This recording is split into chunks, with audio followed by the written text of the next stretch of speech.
What in the world? There we are. Hello, everyone. Welcome back. It's good to see you all. It's time for another trip of our wonderful pathfinding adventures with our amazing players. Check out Shionkaisi over at Twitch TV. Shionkaisi, you should drop tier 3 subs and gift her thousands of bits every day. And our amazing card-based game streamer and Battle Brothers master, Tulmar at Twitch TV/Tulmar, playing EOD. Those are our two current streamers, but who knows? You could go to Twitch TV/Quinaris and see if anything's happening there. You never know. Or Twitch TV/Lanowar if you're feeling feisty. That being said, we're gonna jump into the recap of last session. We are going to start with Zara this time. Okay, so the beginning of last session, we had started out scattered off to the four winds. I'm going to let one of the people in Group A, Mador, Marisol, Preacher, and Magnus, talk about their experiences with the Viscount. EOD, Edamir, and myself, we had gathered back up behind a cave, and the disembodied voice of our not as dead as they should be friend Cal came across trying to lure us to the dark side again. We told her to kick rocks, and then she let slip that she was going to kill us all tonight anyways. So we sent that on to the other group so that we could stop the shenaniganry, gather back up, and kill some people that should be dead. At the end of the session, I ran off chasing the 6-foot plate mail clad tiefling, as everyone properly should. Let's go with Mador. Yes, I was part of Group A. We were brought forth to the Marquis in chains, which didn't please him as much, and he kind of told the Viscount about make sure we're healed next time. We also talked about what happened. That we might have distracted and gone after some who we thought might have been one of their leaders. I myself, in a nicer way, insulted the Viscount about his abilities to be intimidated by a little fox. We were actually treated nicely. We were, got brought into to the mess hall, and we did some eating, and it was some good stuff. And Sir Roland came to us and mentioned about the Marquis receiving a hawk with a message about possible shenanigans, so the other group could break us out, which we weren't in chains yet. We were out of chains and we weren't in prison. Let's head over to our captain, Marisol. Yeah. So we were treated decently when we first were brought in front of the Viscount. I accepted the responsibility of us going somewhere else than we were supposed to, but I did not accept the fact that we deserted because we had sent that message. And we decided to pay a price to the lost souls of the other mercenary companies because we would like them to do that the same to us if something had happened. And it looked good. Then we got a message from Cal, and we decided to have the battle or the duel go along as planned. It did not, just to lure them out. It was a brilliant, epic fight where we almost died, all of us. And thankfully, we found Estrella as well in the camp when we got there, so she could help us tell what really happened. So maybe you could tell a little bit more about it? Yeah, Estrella, not having been caught with the rest of the group because she was not present at that time, snuck into camp as a woman to maybe break free the others, but she didn't need to, and was also discovered by the Marquis's spy master, Bruno. She has big respect for him now, and also received an item from him to make communication easier, because the reason our message about us going a different path didn't reach the other mercenary groups was because the orc scouts that we had sent were all slain by a shadowy figure that reminds us of a past friend. So yeah, she now has that communication ring to talk with Bruno. We set up the duel as a distraction to let Cal think we didn't know anything. Had a big fight, and the fighting isn't over quite yet because our part here is done, but outside of this enclosure, you could say, there is still fighting going on. So, Preacher. Well, I have to say there was a very touching moment when you got engaged, Estrella. Bruno, you exchanged that ring very touchingly. Well, apart from that, most of the things have gone down as described. And I can vouch that the enemy general that me and Magnus tried to take on was one tough lady. We got the snot beaten out of us and the clay, so to speak. And Preacher spent most of his time getting healed the last time and being a punching clay bag. I didn't think I did much damage of any kind to anyone. It's like, yeah, I'm gonna be over here. I healed a few people. That's good. Over to Magnus. Yeah, not a lot left to add. As Preacher said, the War Master was a very tough lady, and the presence of 3 Grave Knights really interfered with the magical healing, so Magnus had to back out of range with a lot of struggle in order to get healed and then heal Preacher, so we didn't just fall down on the floor. Eventually, the Grave Knights departed. We're not entirely sure why. And we cleared up the rest, and now it's time to go and see what's happening outside. Ed, anything to add? Pretty much sums it up. The only thing I have to add is hashtag justice for Herco.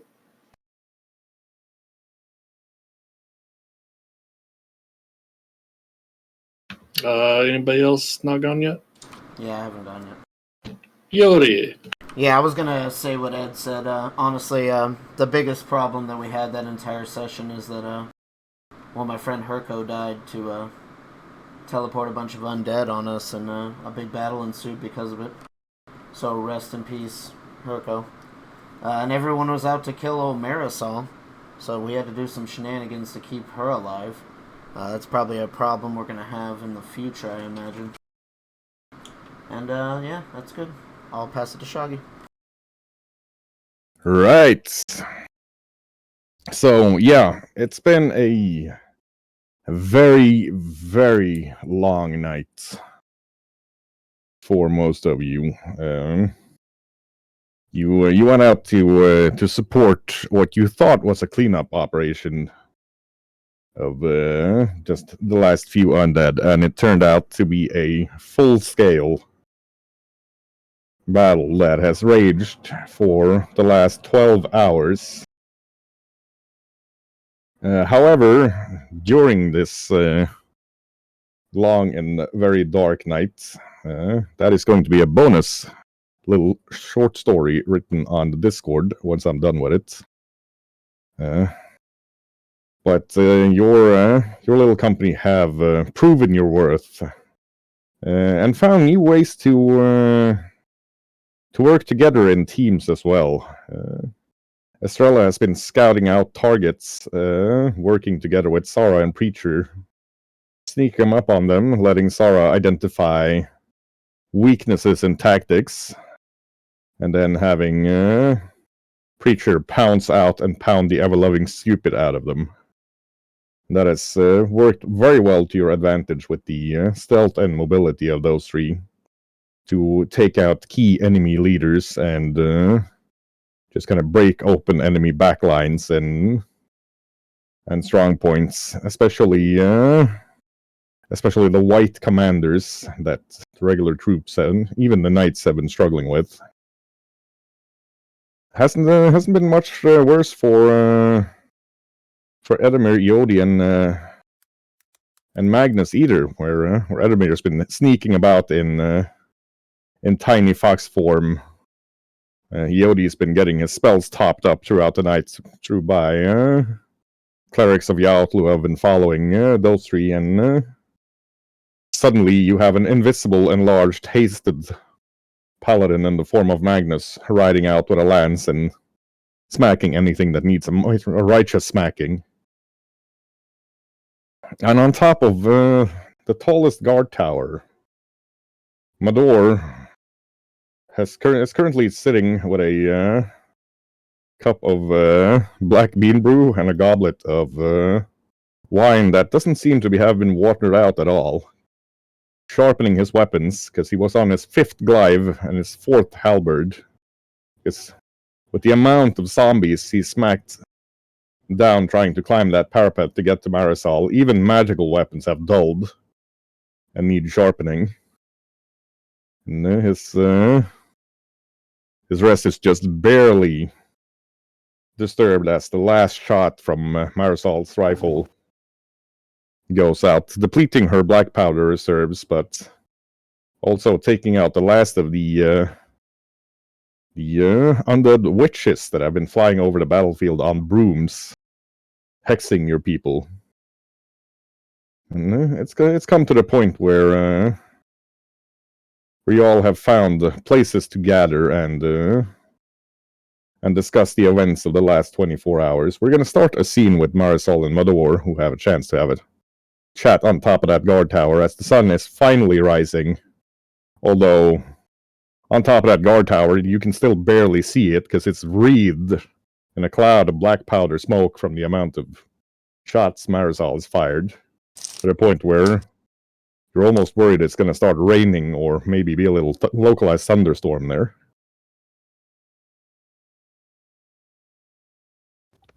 Marisol, a word with you, please. Yeah. How fare they? Sinks down next to you and just grabs whatever is available to drink. I'll hand you my goblet of wine. Thanks. I've been thinking. Do you still have Cal's battle axe on you? Right here? I noticed something back in the courtyard when the undeads burst out from the orc.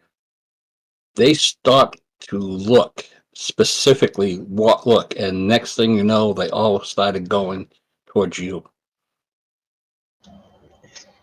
Yeah, they did. I assumed it was because I'm the captain now.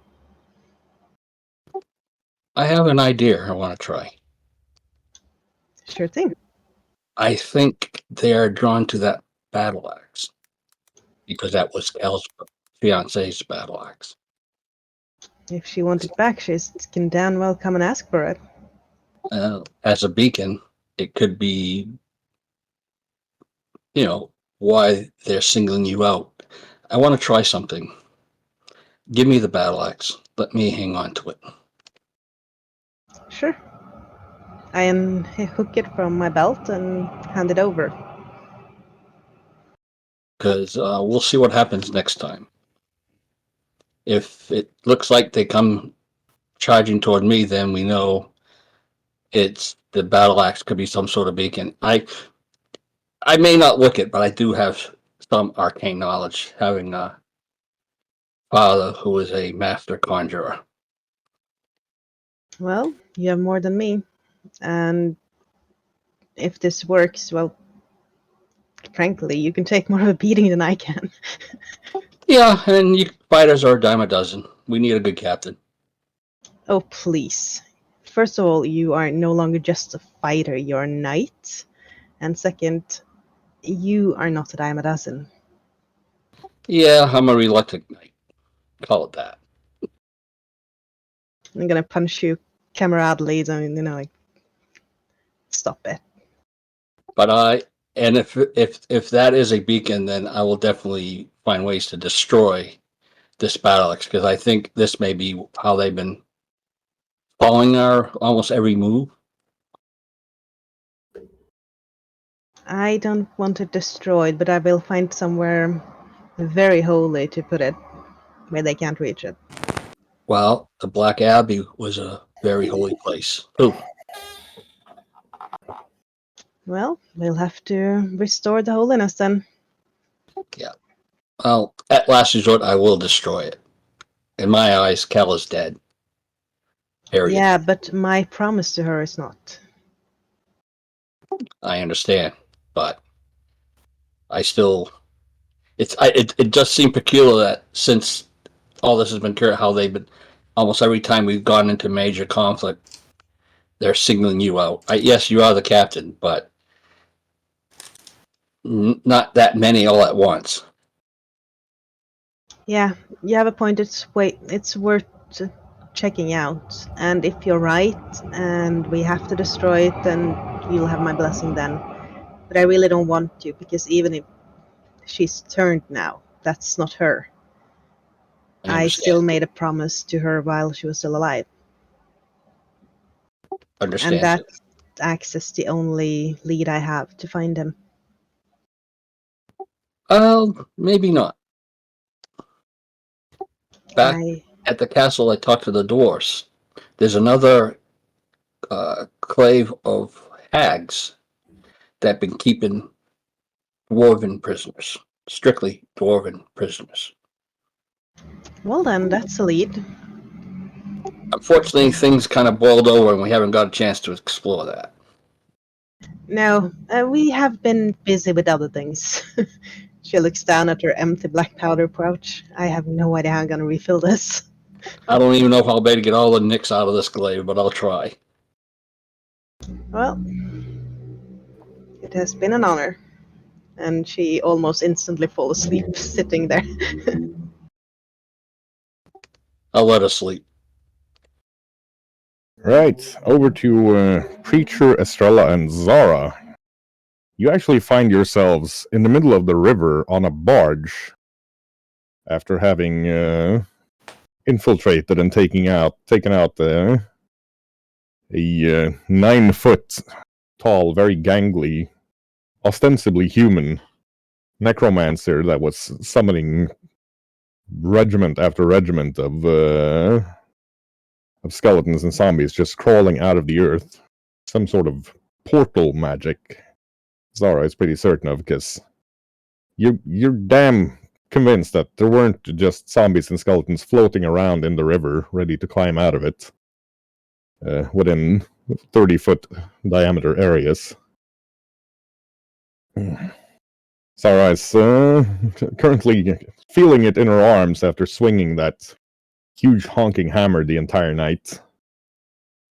Preacher looks more like a dark reddish black due to the fact that he's almost entirely covered in blood, gristle, ooze, and bits of bones from the night's escapades, and Estrella is definitely feeling it in her knees and elbows after all of the crawling and sneaking and the general ninja-ifying she's been doing. But on the upside, it seems this necromancer at least had an expensive taste in wine. And he must have needed food, because there is an excellent blue cheese variant to go with the wine while you're sitting there, watching the sun come up, wondering if that cloud of gunpowder smoke around the tower where you know Marisol and Mador were it's going to catch fire when the lights rays from the sun hit it.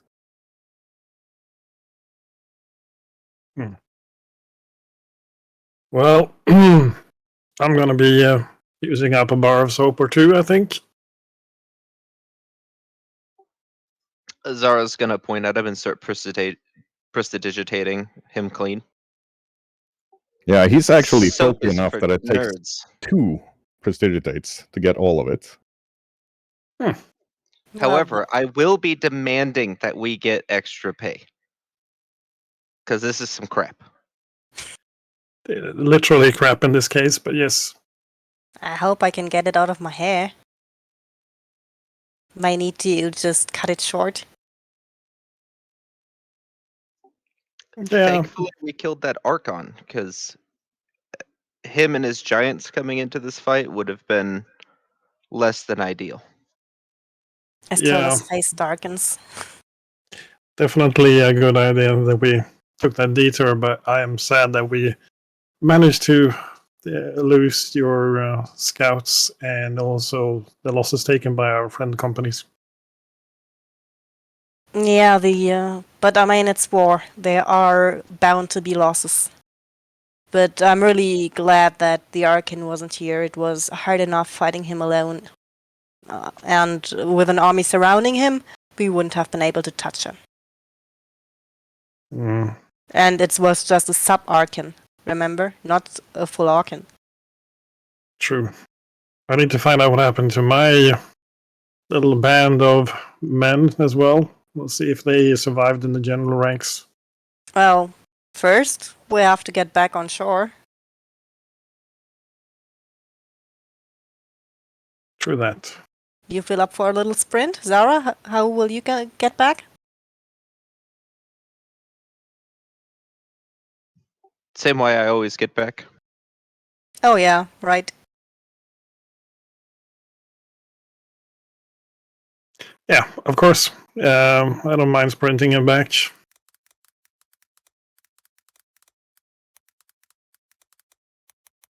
Let's try to find the others. I mean, I'm pretty sure I know where Marisol is, but I want to see if everyone else is okay.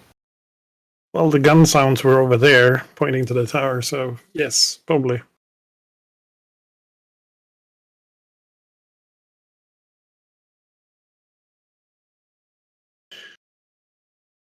Well, in that case, I think we'll, Preacher and Estrella will simply sprint off the barge onto shore instead. Yeah, basically. Estrella will make a race out of it who's faster.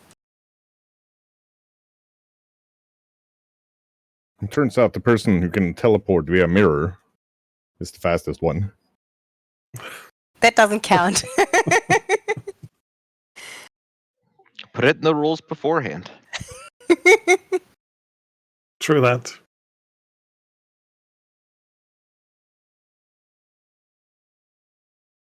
Well, you hit the shore. If you're done with your scene, we'll pass it on to our third bunch. Magnus, Illimir, and Yodi, who find themselves sitting outside of the keep in a comfy chair. No idea where it came from, but it's not a field chair. It's an actual padded chair of the type you find in the Lord's Manor. That's been brought out for Magnus by the various troopers you've been saving, intervening where the fighting has been hardest. Edamir is surrounded by various forms of snacks that grateful troopers have been dropping for him. And Iodi is sitting on a small throne fashioned from coins of all varieties that troopers have been giving him for luck before, either after being saved or before going into battle. His hoard is now growing to the point where he actually needs this magical pouch to carry it around.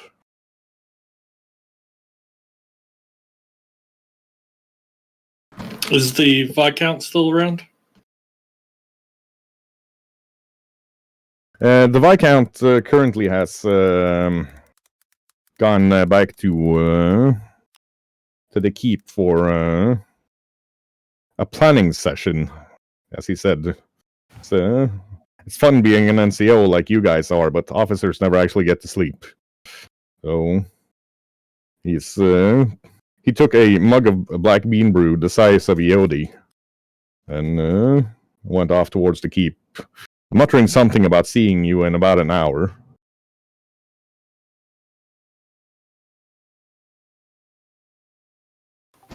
Well, since people are bringing me snackies, I'm going to cast my magic spell of Hot Tub Party and summon a nice hot spring. Wow. 40 foot.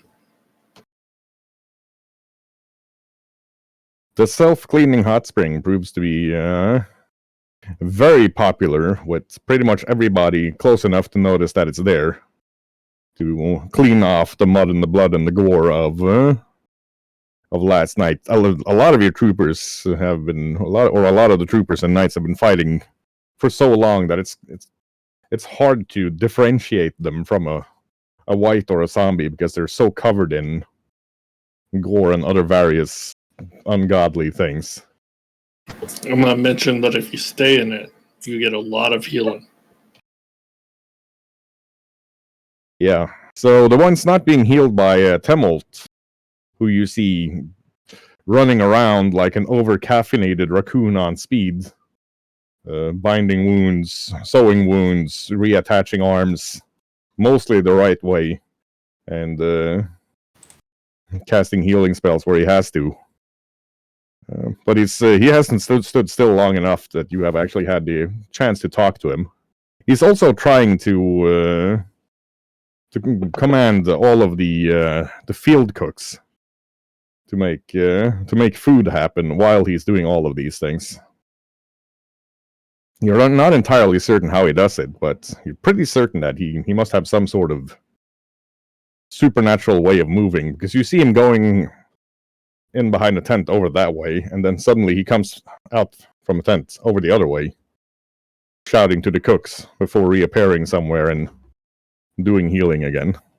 But he does give you 2 raccoon thumbs up when he sees the hot spring that's taking a lot of stress off when it comes to healing off of him, and a lot of the more heavily wounded start getting sent to the hot spring to just get a soak, mostly without removing any armor or clothing. Magnus is sat in his chair with his weapons around him, just cleaning them and retouching the edges. That's right, lads. Come on in. Get yourself cleaned up and try and find some food, eh? It's a good fight. It was a hell of a long fight. And he tosses a gold coin towards Iodi's hoard. Since we leveled up, Iodi, after the fight, is like furiously like scribbling in his book and like reading some things. He's trying to get that next breakthrough. Level 5 spells and all that. So he's just sitting on top of his hoard and he's very just like not paying attention to what's going on. He's like, it is time. Iodi could do all of the things now. Yeah, you see, while Iodi's sitting there being super distracted, not really paying attention, a group of monks, they look like monks because they're not carrying weapons and their fists have definitely seen some work. You can see just the bones on the knuckles on some of them, and the same with the shins before they get into the hot spring to heal. But they are led by Ebert, who you recognize as Preacher's apprentice. And all of them sneak by and place a coin on top of Iodi's head in a perfect stack that he doesn't seem to notice, sitting so deeply still in concentration that it's not falling over either. It seems these monks have picked up wrapping a sash of like terracotta clay red around their waists. Some of them are wearing headbands like that as well. Magnus calls over to Ebert. Ebert, I want to see your people before you disperse for something to eat. Let's just check that they're all okay, right?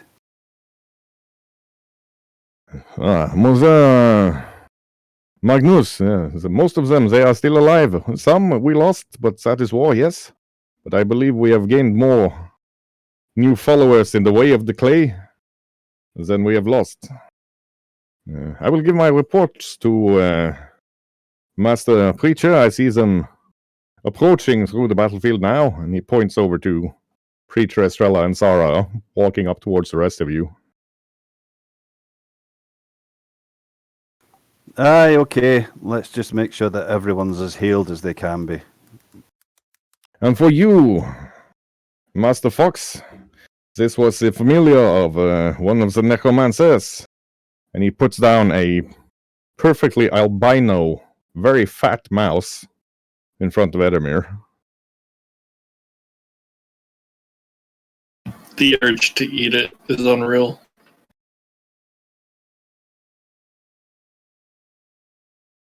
Magnus just looks at Edamir expectantly.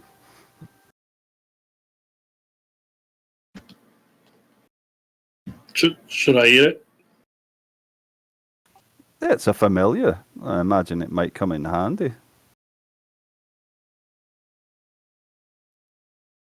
I'm gonna watch it. Familiar looks up at Edamir, and as Preacher and Estrella and Sarah walk up, they can just hear the familiar going like squeak, squeak, squeak, squeak, squeak. But for Edamir, it's like, "Oh, mighty Fox Lord, do not eat me. I have information that you will find useful if you let me go. Or even better, I will follow you. I can tell other mice that you are a nice and kind master and bring them to you." Should I trust this thing? What's it say? It's begging me not to eat it. And says that it'll bring other mice, as friends. But I'm already friendly with mice that I don't eat. Magnus sheathes his sword and strokes his beard, thinking, Wait a minute. It can bring me mice. It can bring me food. Exactly. There are two ways to think about this. Either it's going to be another of your little friends, and its friends can bring us information that we can't get, or you let it go, and it'll bring you more food. Win-win. You get to live for now. I have to think on this. "Thank you, mighty Fox Lord. I shall bring you many mice. I will make you happy that you are my master, or my name isn't Vidkun Iskariot." And then it skitters into the ruins to try to, well, hard to say what it's planning on doing, but at least its stated intention is finding new mice.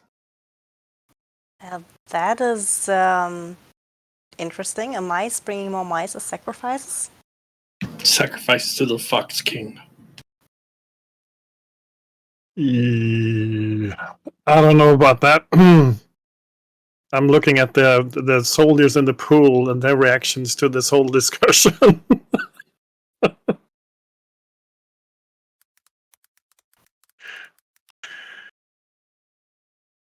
Anyhow,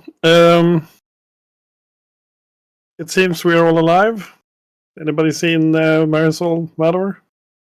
I think over at the tower somewhere. Gunshots come from there. If you don't mind, I'd like to sink in here for a moment. Ebert, glad to see you. I could use a bath as well to get rid of all this. Feel free. The healing you get from that is probably better than anything I can give you.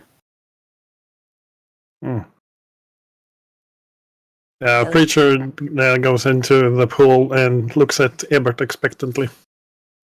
Don't make yourself smaller than you are, Magnus. You are a really good healer. I know, but I can't clean you up at the same time. That pool, it will. Go on. Get a tray. It'll ease your aching muscles. Magnus looks around and then rises to care for Etienne. Starts brushing down his horse. Well, Ebert looks at Preacher and like, Master, we did what you have trained us to do. We found weak points where they were not expecting us. Hit fast and then disappeared again. Very good. Did you manage to strengthen the rank and file? We supported them wherever we saw them faltering. That is when we lost people, when we could fight on our own terms and take down the enemy with speed and fury and surprise. We lost nobody, but reinforcing the soldiery, we lost some, yes. That was not totally unexpected, but I hope we actually managed to save some people as well. I believe, Master, that we saved many lives today. And I think the lives we spent was well.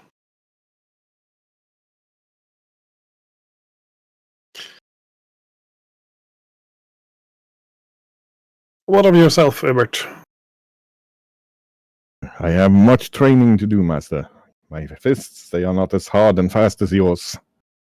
But I do not have the understanding of the movement that you have. But I will do my best to be a worthy apprentice. It will come in time. With everything, it takes time. If time is given to us, this is a quick learning lesson you're going to have to do in this war, I'm afraid. I will do the oi, he says, as you hear Temult go like, hey, coming through. See, he comes sprinting up with a stretcher together with a gnome. But a very heavily wounded lady covered in white fur with bunny ears. And they just dump in the pool, trusting the soldiers to keep her head above water until she regains consciousness. And then he's like, hey, good to see y'all, gotta go. And he kind of swirls around in that weird Eastern monk way he has of doing things, throwing some sort of baked pretzel at everybody's face, and disappears to find more wounded. Direct delivery of wounded. This is interesting. Edamir, I think your pool is going to have great use. It was supposed to be a hot tub party, not bring out your dead. Don't be They're silly. not quite dead. Aye, if they were dead, there'd be no point. Saving Tumult some work anyway. And then one of the halfling chefs that's been following the train, you notice he must be some sort of chef officer, although none of you have any idea how a kitchen works. But he has a little brass sign around his neck with what you think is a bagel. Pops up in front of Estrella and Magnus, and oh yes, we made something special for you two. And puts down a small cheesecake with 2 forks before skittering off. Magnus looks at Estrella. Shall we? Why not? It looks good. And he picks up the fork and starts eating. Yeah. You manage to eat about half the cheesecake before the same chef, now with a black eye, pops up again like, oops, sorry, wrong order. And then he places down a plate of spaghetti with meatballs and nabs the cake before skittering off again. I was enjoying... Oh, never mind. About 30 seconds later, he pops up with another black eye, now sporting a matching pair, and gives you clean forks without pieces of cake on them. Are you alright, wee man? You wouldn't believe. You think you have it bad? The head chef was trained in Lion's Haven. I believe I've heard that name somewhere. Can't quite place it. Well, you take care. He looks like he's a believer in rough discipline. Well, he was trained by the mad halfling himself. And then he rushes off. Oof. What on earth? Or maybe he should have taken a second to wash his face in the pool here. That's a suggestion, but no. He's gone. Well, he'll be back in 30 seconds. Aye, maybe some kind of crumbly cheese to go on the spaghetti. Yeah, it takes about 45 seconds before a rat man in a pristine white coat with a big hat pops up with some cheese and like, Madame, Monsieur, I apologize. My sous chef, he seems to have lost his focus today. And then he grates cheese over the pasta. Places out 2 napkins, bottle of wine, 2 glasses, some sort of flan that he flambés before he picks up what looks like a very, very solid wooden ladle. And you see him just pointing it at some chefs on the other side of the battlefield, and they get kind of straighten up and start hustling. Don't be too hard on them. It was a hard day for everyone already. I look at the giant rat man and I'm like, no, I couldn't possibly eat anymore. He's just way too big. Too much of a meal. Yeah, as he's walking, he casts a sly glance at Edemir, like, oh, you just try it, Master Fox. Head Chef Lyle taught me many recipes for fox. And then he obviously spots something he doesn't like, as he's like, Oi, you there! And then sprints off towards a tent where somebody put something in the wrong kettle. Magnus dusts off the chair and gestures to Estrella. Mademoiselle, do you care to take a seat? Well, gladly. I'm starving. Aye, it does smell good. I don't know about the wine, but after last night I could use a drink. Should I pour? Please? Magnus pours in both a glass. Yeah. It's got a good nose.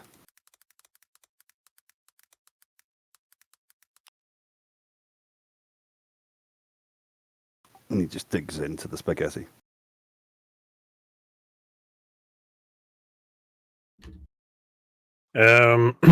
After the soak and the monks have been given a chance to have a soak, I'll lead them off for a few minutes to have a quiet contemplative meditation on the people we lost and just talk a little bit with them.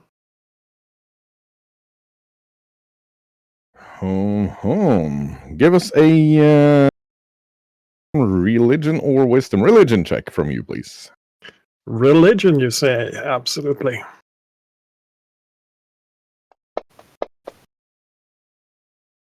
Huh.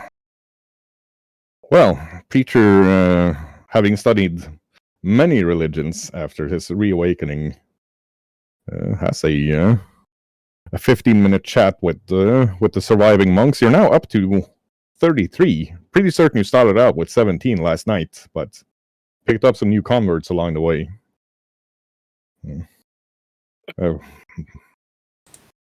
And seems to impart some nuggets of wisdom. The monks, especially the younger, less battle-hardened ones, did look pretty traumatized at the start of your chat with them. Everybody except Ebert. Ebert just looked very tired. But at the end of the chat, they seem to have found a purpose in following the way of the clay, and also found consolation for both the lost loved ones. In some cases, lost loved ones that they had to bludgeon to stop moving and trying to kill them. And most of the monks, it seems, the new monks, it seems, are peasants and farmers and others that had come as refugees to the camp. There's one soldier who seems to be struggling with. You can see at the start of the chat, he was constantly like his hand was unconsciously looking for a sword or a spear, but after your long talk about how the forces of life flow through your fists and other nuggets of wisdom, you can see him kind of studying himself and the other monks with a renewed understanding that he doesn't need a sword to be able to do something on the battlefield. He hasn't taken off his boots like most of the others have yet, but you expect he'll be there by sundown. Good. Now, rest is ordained for all of you. If you're not too tired, help where you can, but make sure that you're ready, because I don't think this is the end of it. I think you're right.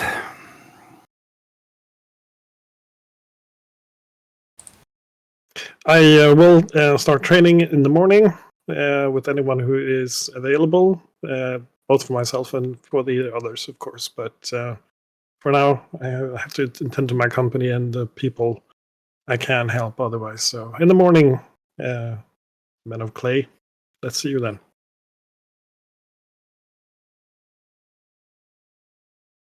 Hebert bows his head and... Yes, master. Okay. Initiates.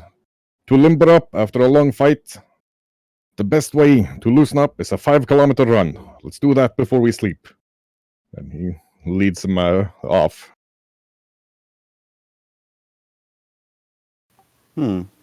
Preacher? Did Yeah? you teach him that? I may have sent him to the army's toughest sergeants in order to get some basic schooling in leadership and how to act around people and make them go into shape. Yeah. You might want to keep an eye on him for apostasy. Possibly, but then again, we do have to be very well conditioned. Aye, it is true. And a good run never hurt anyone. And he pats Etienne on the neck. He just tosses his mane and rolls his eyes. Strongly depends on who you run with. True enough. As you're sitting there, Karin and Wolfa and several other both mercenary captains and regular captains and lieutenants and sergeants come up. They look at... is Captain Barlow not here? Well, I believe you are the second in command, and they all bow and tip their helmets or hats towards Eodi.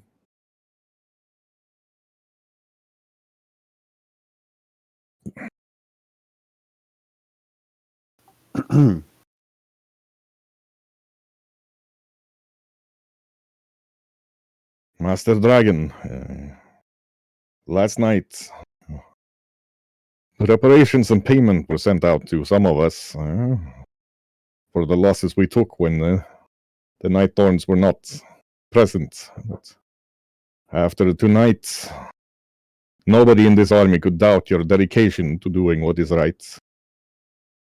And as such, we have decided, collectively among us mercenaries, she nods to 7 other mercenary captains, and also among several of the regular militia and garrison regiments, that it is we who should pay reparations to you for staining your honor the way we did. We wish to donate all of this to your hoard, and 7 sacks of silver and copper are carried up turning Iodi's throne more into a 3-seat couch of coins. Iodi looks up from his book. What? Ah, yes. Ah, my hoard grows. Thank you very much. I appreciate you, yes. My honor is unstained. Thank you. You're doing great.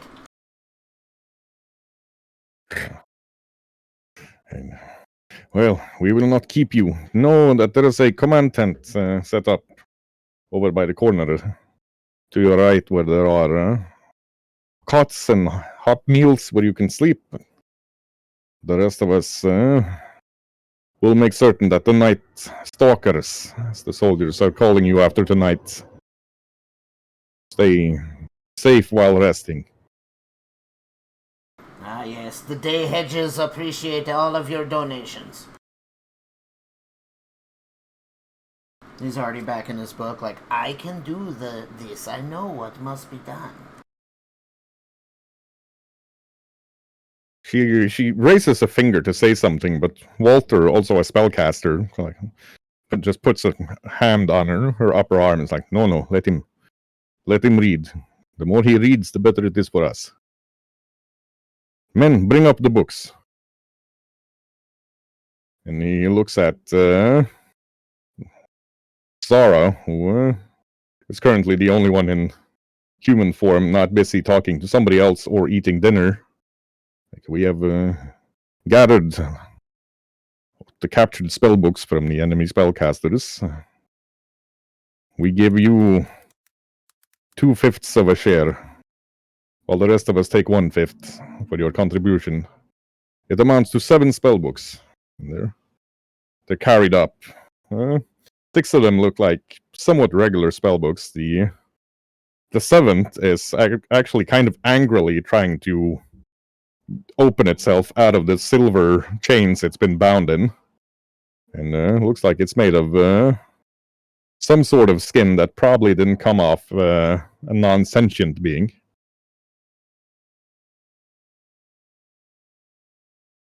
Uh-oh. Oh, there we are. Thought I lost internet for a moment. Please, these are for you. There is a share of items of some potency as well. We will let the Viscount, as the commander, decide who gets what share, but we will argue that you should get 2/5 of what the mercenaries should have, of those as well.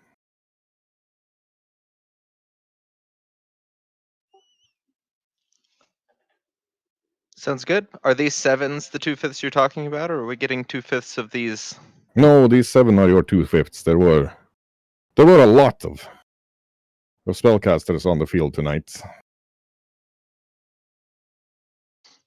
Very Explains true. why it took so long to clear the place out.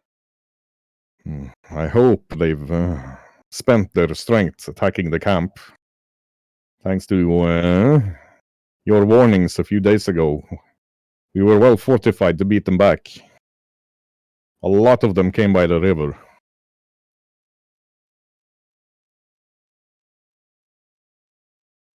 This, however,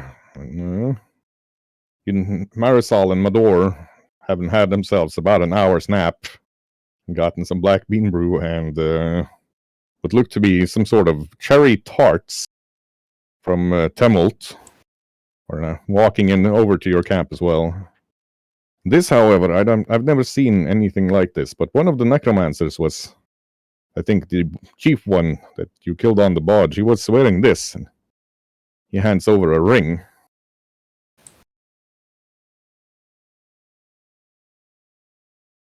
Do you know anything about this ring? Well, right now it just looks like a regular wooden ring, like the sort a lowborn would have for marriage. And then he casts what you spellcasters recognize as a dispel magic on it, and it falls open into another of the code bracelets you've seen before, although this time with maroon and cyan colored beads. Oh, wow. I have no idea what this was, but being as camouflaged as it was, hopefully you and your... I hesitate to say spy. And he kind of looks over at Estrella.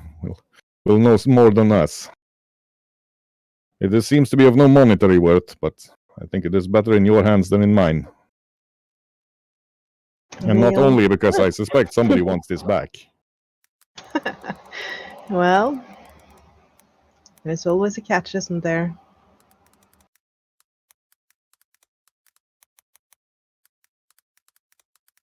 Thank you.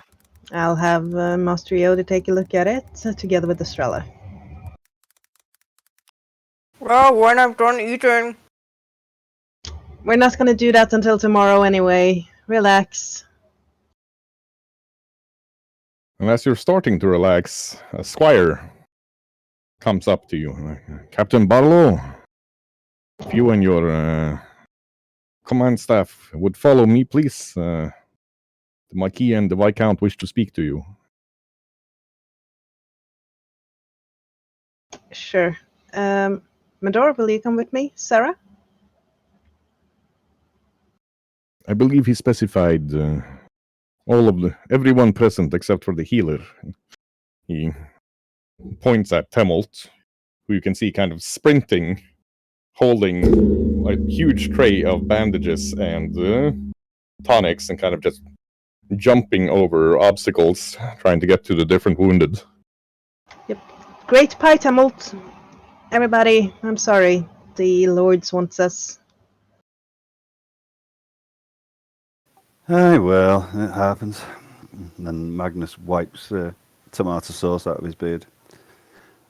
Are you finished, Lady Estrella? Shall we go? She shoves one more fork into her mouth. I'm good. I'll bring the wine. Yodi Must closes his book and he's like, fine, fine. And he starts shoveling all of the gold and things he's been sitting on into his bag. I will be with you in a moment. Do you need some help with that? No. Yodi will collect this. Preacher pulls out a snow shovel out of one of the very good snow shovels out of his bag of holding and hands it to Yodi. Ah, yes, I like this, Preacher. Good idea. And he starts shoveling the gold into the bag. While he does that, I'm gonna take the chance to just wash off in the spring. I may not have been in the thick of fighting, but I'm covered in soot and feel awful. Yeah, I think I'll do that too. You do feel very refreshed after being in that spring.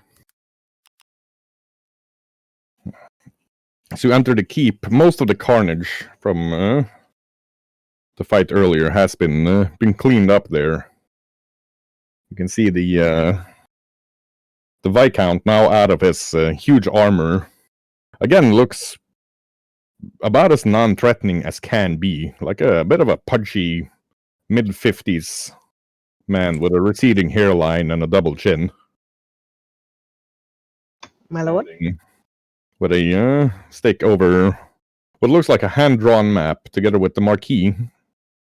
The Marquis himself, his armor is scored in several places by what look like large claws and obvious spear strikes that have pierced it here and there. It's a bit pale, but he's smiling and seems happy. There's a very large, about the size of an ogre, creature you've never seen before, with green scales, a long tail, looks stout enough to crush a table, and it's got sort of a shield around its head with 3 horns coming out of it, and more of a beak than a face. Dressed in dressed in heavy plate armor. And behind it, there's an ogre, although it must be one of the cleanest, most fit ogres you've seen, also dressed in plate armor. The two of them are discussing something amongst themselves. And the bunny lady you saw being dropped into the pool is now sitting with a cup of tea. She's dressed a lot lighter. You can see mostly leather with some mail reinforcement. Almost nothing from the mid-thigh down. And from the elbows down, for that matter. And Maki looks up at you. Ah, Captain Barlow and company. Normally we invite only the leading officer, but in your case we will make an example. No, we will do it differently. Mador. Do I recognize this ogre? Which one of them? The big one in plate. No, but it's not the one you fought with, but it's got to be a relative. Because he's probably 15 years younger, but very, very close to him in looks. Tall, very muscular, quite portly like most ogres are. Ogres have just naturally a lot of body fat. So he looks sort of onion-like in that plate armor. But this one has a different emblem on a medallion around his shoulders, and he's wearing a black cloak with a dark purple silk lining inside.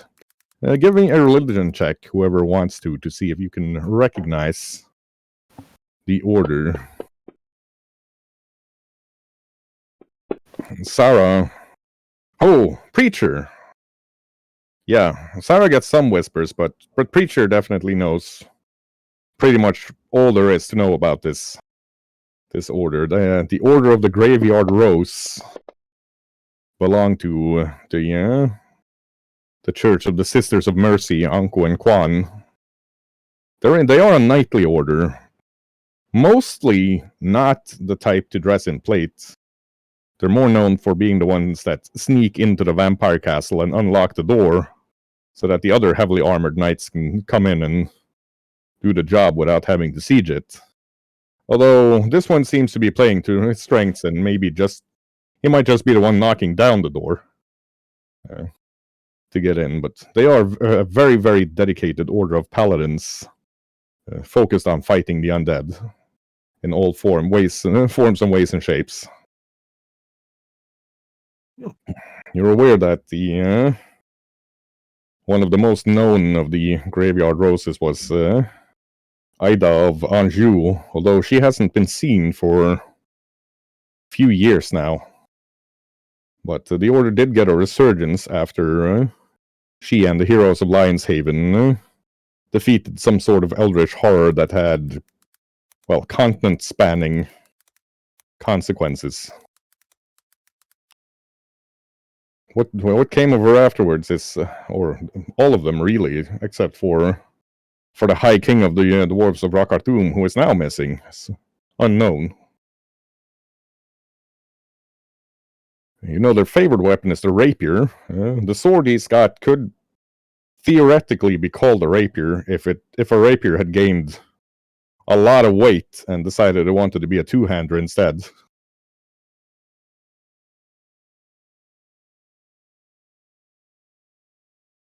The Marquis looks up at you. Captain Barlow, fellows of the Night Stalkers, it is good to see you all. The reports of your bravery, not just last night towards the assassins themselves, but throughout the entire night, fighting the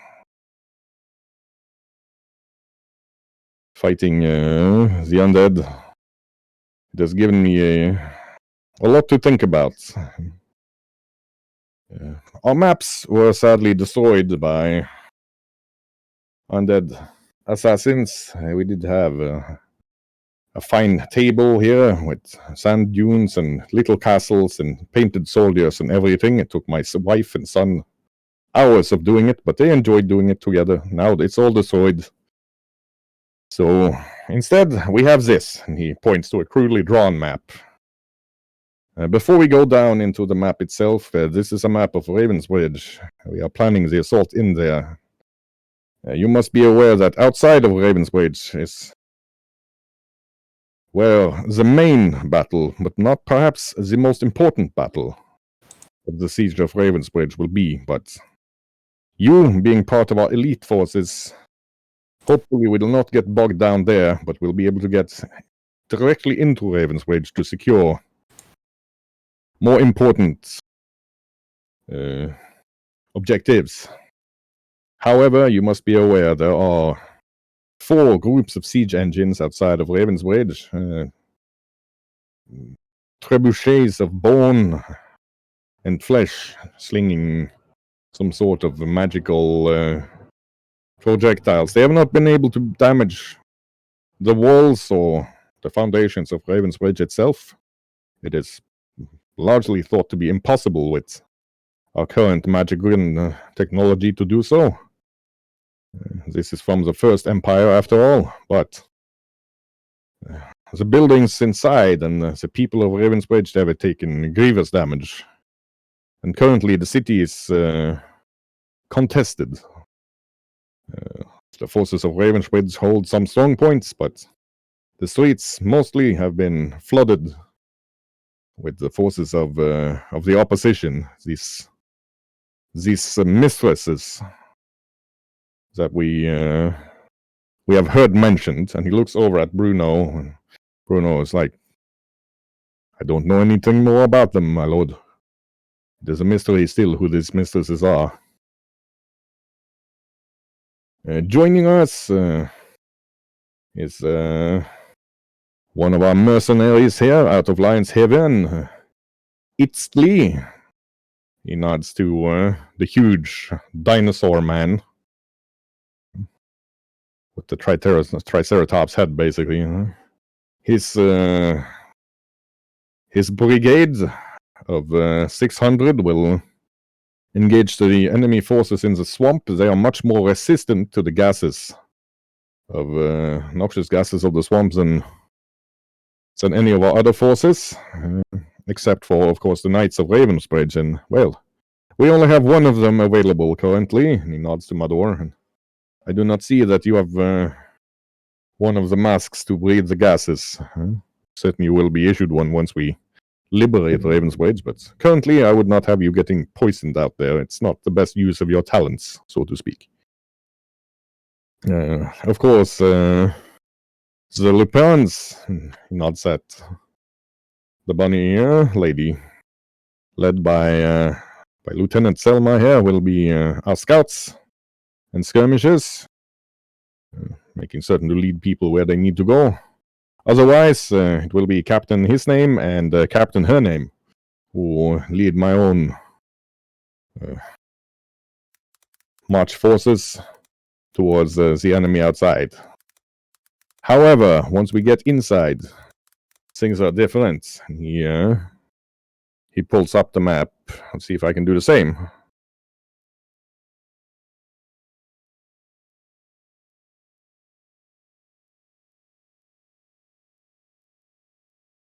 This is a, to put it mildly, rough sketch of Ravensbridge. As we know, it is on a wide bridge. That's a black map, Shoggy. Yep. Well, Yep. isn't that impractical? Let's place some of you out here and see if we can get some vision.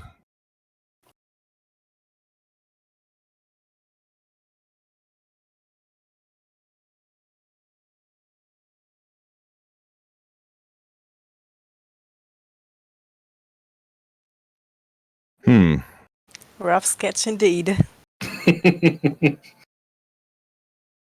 Well, they didn't lie.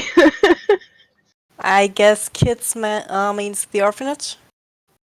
I will go through all of this as soon as I go and give Master Iodi a better placement so that he can see everything. Oh. Biscuits. There we are. No, let me pick Iodi up. Damn you, game. There we are. See if Iodi gets better vision from there so that everybody on stream can see this beautiful, beautiful map. Or not. Who is your light source? I am, I believe. Zara. There we are. At least somebody has a lantern in their inventory. There we are. We will be, of course, as you know, coming in from this direction. But once we get up there, we will have to split our forces into 3 forces. The areas you see here and here are, according to Bruno, simply impassable due to buildings, rubble, or other natural features of a city that has been under siege for a week now, with trebuchets hammering it the entire time. So, we have one group will have to head up the West Point. There are 2 main objectives there. It is the Rusty Brass Pot Inn, where I am informed somebody called the Order of the Unoccluded Star or something like that has a portal that needs to be secured so that we can avoid horrible, nasty things with lots of tentacles spurting out and killing everybody. That seems less than ideal. Won't that be prepared for us to come in on, one of the regular bridge sides? Absolutely, which is why we are making the plan now before, just storming the gates. Because front assaults generally tend to get a lot of people killed. However, Master Fox, if you would let me finish, we will do questions afterwards. This side, we will call it the triangle side. These are supposed to be triangles, but I believe among Master Bruno's many talents, drawing is not one of them. There are a lot of ethereal, ghostly enemies on this side, led by, I believe, a ghostly woman who calls herself a dwarf, but is obviously human. She seems to be the captain on that side. The inn is currently held by, whoever managed to get in there in time. There was a caravan from Green Hill present at the time with, I do not know if any of you are familiar with Green Hill, but they have a very excellent educational system also in the arts of combat. In addition to an adventuring party, I believe was called the Brass Elks. And from our information, a very, very, very large, heavily armored chariot driven by some sort of a rat man with cavalry inside it. They are currently holding the inn. That is one of the 2 song points still held by the forces of Ravensbridge there. The second objective, I will mark it with a 2. It is a beautiful 2. It is how we do it here in Golden Glens. The Orphanarium, newly erected by the lords and ladies of Ravensbridge after reports that the various orphanages were not as well driven as they wished it to be. The Orphanarium is a large, newly built 4-story building, built in the style of a university dormitorium, where there are approximately 500 orphans at various ages, in addition to the clergy and volunteers who take care of them, holding out. So far, we do not know exactly how they have been able to stave off the enemy hordes, but there are reports of a small dog-like man with a lantern in dark robes walking around and chasing them off as the ghosts and other ethereal beings come close. This is one of the avenues we need to take. The mid avenue is, from what we understand, swarmed with fleshy undead, all sorts of zombies and golems and, well, anything rotting and fleshy. It's led by this bunch. We do not know much about the enemy commander there, except it's said to be a large house-sized amalgamation of flesh and body parts, wielding a brutal hook and a meat cleaver. However, it is important to secure the temple square, marked here with priests, is held by the various clergy of the city. The undead never really got a foothold there, but there are so many of them that they have not been able to sally out, and as such are not providing the sort of support we know that a massed bunch of healers and priests and clerics and templars and hospitalers and whatnot would be able to do. If we can secure this square, we will have a fairly safe point to fall back, rest and heal before assaulting again. And of course, we have the Sanctum of Reflection, marked here a bit on the nose, maybe, by Master Bruno, with dead. The Sanctuary of Reflection is where the most powerful, most esteemed, most famous of Ravensbridge's knights, lords, philosophers, wizards, and other prominent members are buried.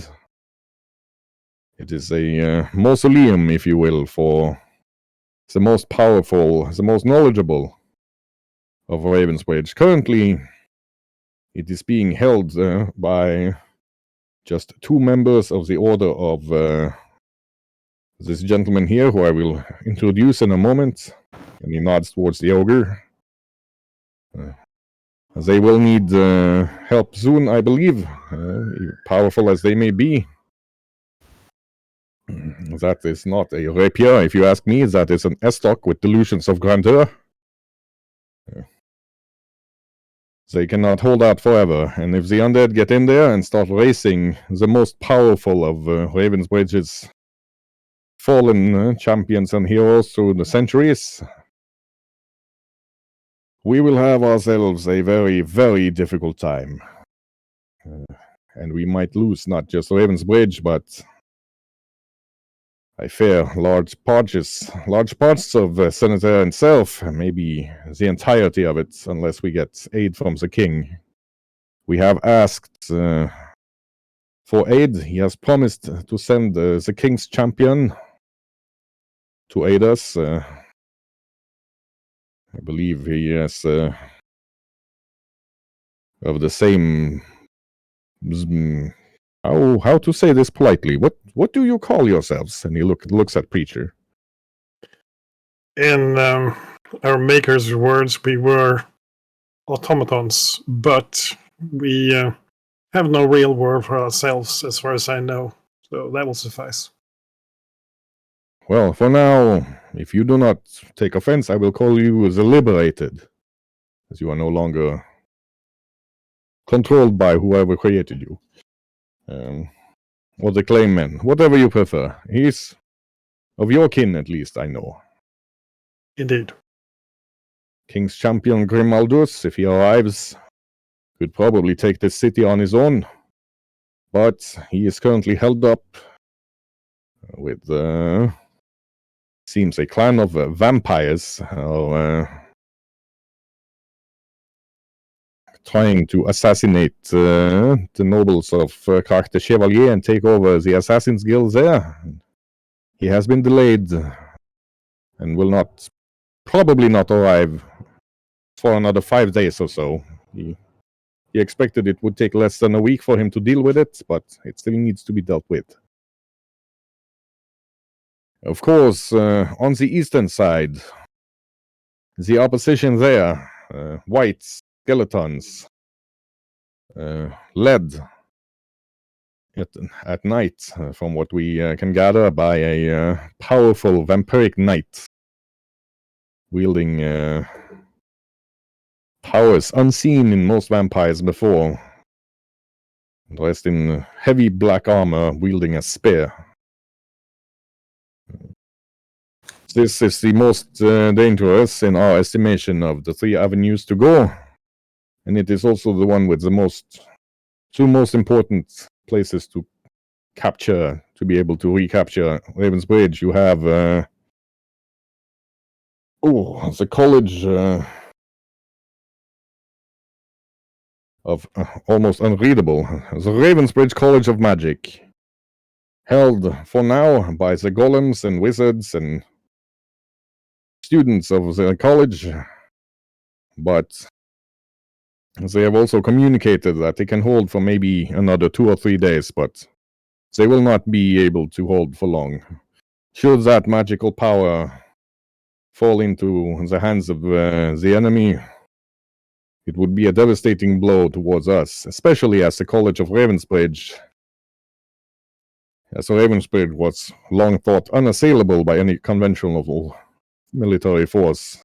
The College of Ravensbridge is where we have deposited all sorts of cursed and evil items and magical artifacts for safekeeping until they can be destroyed, or if we do not know how to destroy them, to at least keep them out of the enemy hands.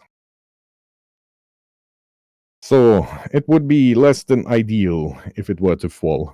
And further along, the keeps of the Knights of Ravensbridge, the Raven Guard, it was the first place to be heavily assaulted by from what we understand, a large contingent of vampiric knights, many of whom were slain in the first assault, but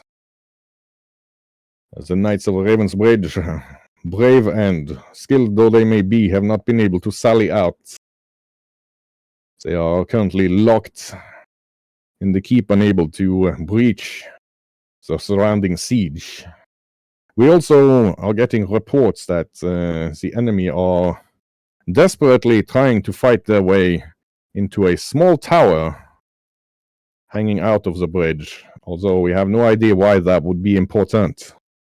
It is kept by a force unknown to us from falling into enemy hands, but we have no idea who is holding it, as not even Master Bruno has been able to ascertain this. So, having gone through the rough situation, I would like your thoughts on which of these assaults you would like to lead the mercenary forces through. After tonight, you have gained the honor of making your first choice and of leading the 800 or so mercenaries we have deemed qualified to get into the fight. Well, how high is Raven's Bridge?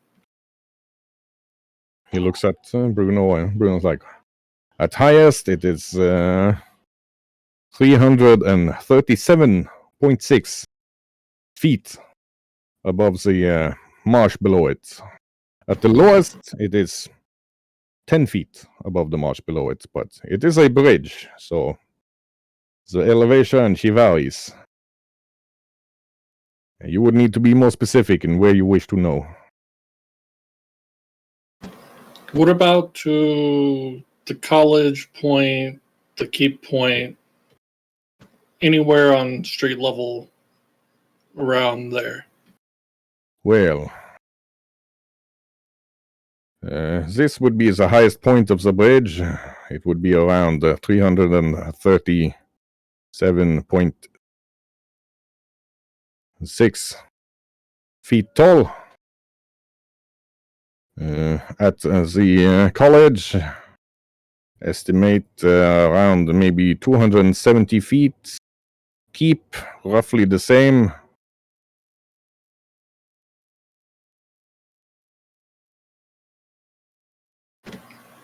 Yeah. Well, at most, I can cast Wall of Stone twice and get a 20-foot across bridge up to 240 feet.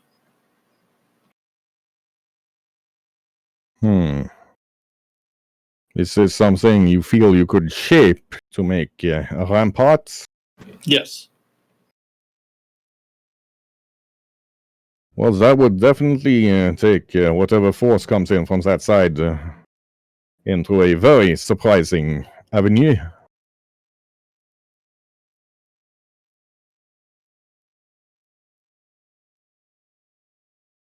Yeah, I can do 240 feet, 20 feet across.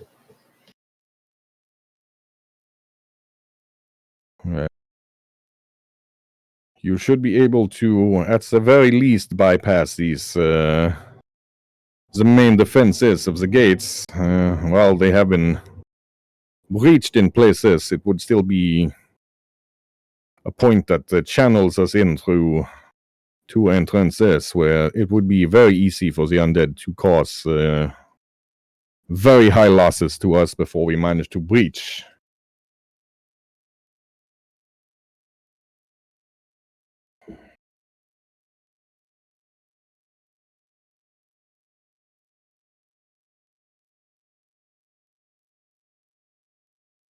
What are y'all's thoughts? I have a feeling that Marisol, with her master Lord Warfare, knows more about this than I do. So I'm wondering if I can just roll that for a bit of more insight. I think to make it a bit more engaging for everybody involved, we're gonna take 10 minutes of break so that you can discuss it off screen and find the sort of solutions that Marisol would know through what is known as groupthink, which is always better than one person who is an expert at things. Also, I believe a lot of people need a bio break currently, me included. So, everybody will be back at 7:45 p.m. In 10 minutes.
because it's only 1 inch thick. And go. There we are. Sorry, everybody, about the longer break. I knew going into it I should have said 15 minutes, but I was optimistic. We are now back. And we'll get back to the discussion among the party members as they are. You've gotten yourself a small table to the side to plan before you go back and talk to the rest of them. Question for Shoggy. Did they say whether they would push in as well and take the other 2 objectives if we choose to go for one? They did not, but you have the option to walk 10 feet and ask them. I do that. Yeah. Apologies. Yes, Master Preacher. Regarding the options that we have been put to, if we select one of them, will anybody else try and push for the other 2? Yes, I neglected to say this, but of course this is important information. One group of the Viscount's own specialists will be about 150 knights supported by 200 men-at-arms and 100 archers will go for one objective. And the other group, led by, and I said I would introduce him later, I have neglected this, and of course that leaves you lacking information for your planning. This is a knight standard bearer of the Graveyard Royces, Toil Belly Tumbler. He nods at you all. Pleased to meet you. I will let him explain what he is doing here. Yeah, the ogre knight lights a pipe. Well, it's like this. My uncle, Royal Belly Tumbler, who is the entire reason we're now a household noble name. Well, he's looking for his wife, you see. You might have heard of her. The Knight Marshal of the Graveyard Roses, Ida of Anjou. She seems to have gone missing. And, well, my orders also ordered me to go look for her, so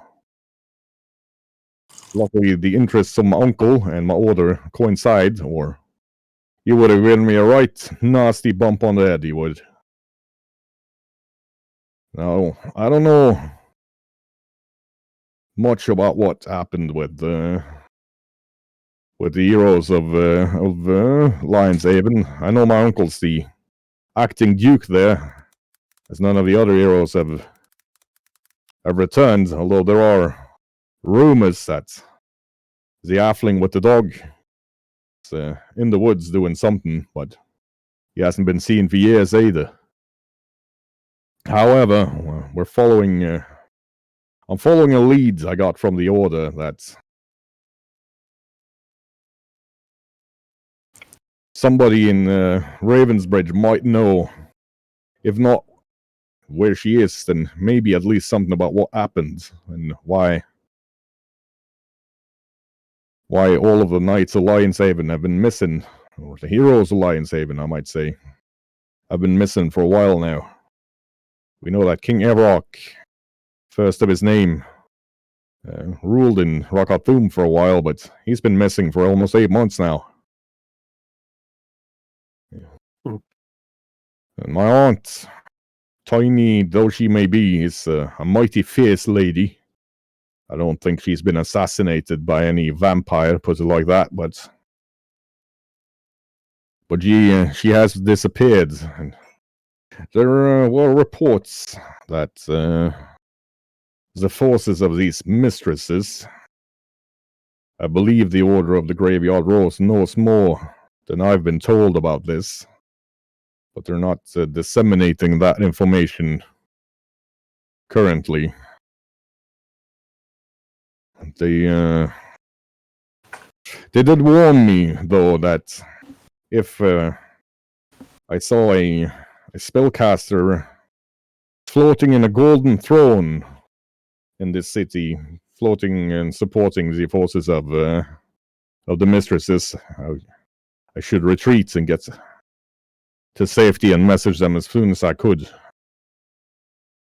I don't know much more about that except the elite, the vampires of the enemy. They've been, at least in our order, given the moniker the Knights of the Sea and Tower. For now, I'm afraid I can't give you as much information as I'd like. It's my own orders. Keeping secrets from me, it seems. I'm certain the Grand Master has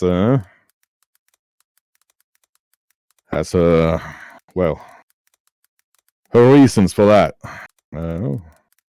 But from what I've been told, there should be a former assassin somewhere here in Ravensbridge, wielding a long white blade, using spells in some sort of unconventional manner, who might be able to tell us something. For my own sake, I'll be leading the personal knights of the Marquis, acting as his bodyguard and specialist in dealing with whatever undead on the route that he takes. It's not very important for me what you choose to do. Zombies, skeletons, ghosts, the Knights of the Graveyard Dwarves, we deal with all of them. But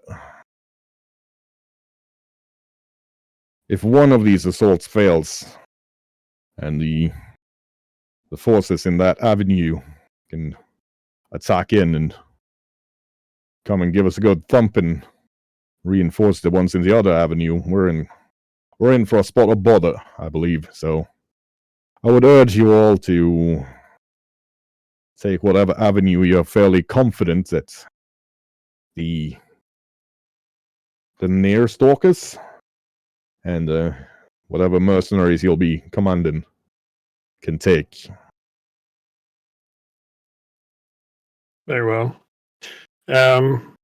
Thank you for the capabilities and the information regarding your company, and I hope you are successful in your endeavor to find your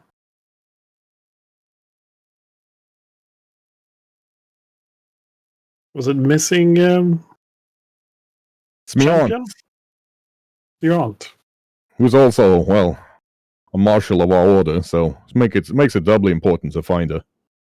Not to mention that, as I said, if I can't find her, or she slips through my grasp, my uncle's gonna give me a right beast, and he will.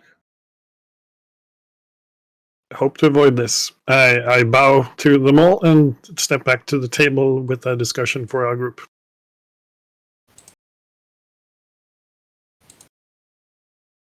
Okay, so I kind of feel we should go for Cal. I kind of feel responsible for her.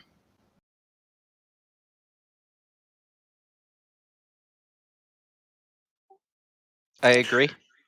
Something I think we do is after we retake the inn, we have the group supporting us push up to free the orphanarium, and we take ourselves. We scale the hab blocks. We have ropes and things we can use to hoist our less able climbers over, and we beeline to the mausoleum and support the graveyard knights there. And we have a flying brood. Well, sounds good to me. I mean, I'm sure Preacher can help me up and I can throw you down a rope. That's definitely doable. It seems that one of the other groups is probably best suited to the larger avenue because they have knights to charge.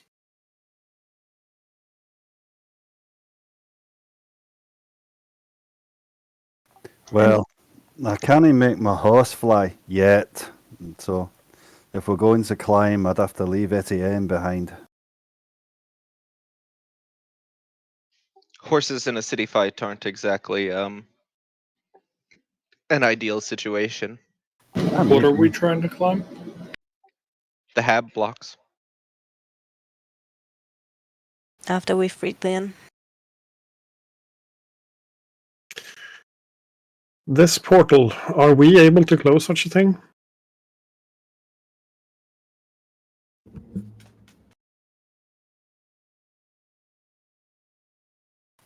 Master Iodi? Iodi is not sure unless he sees the portal. I mean, I am a master of magic, but not all magic.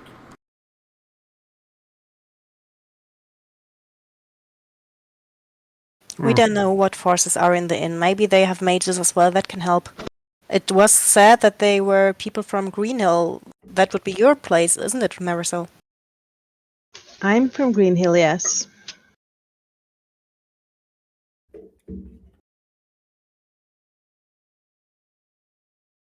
And Greenhill is known for powerful people.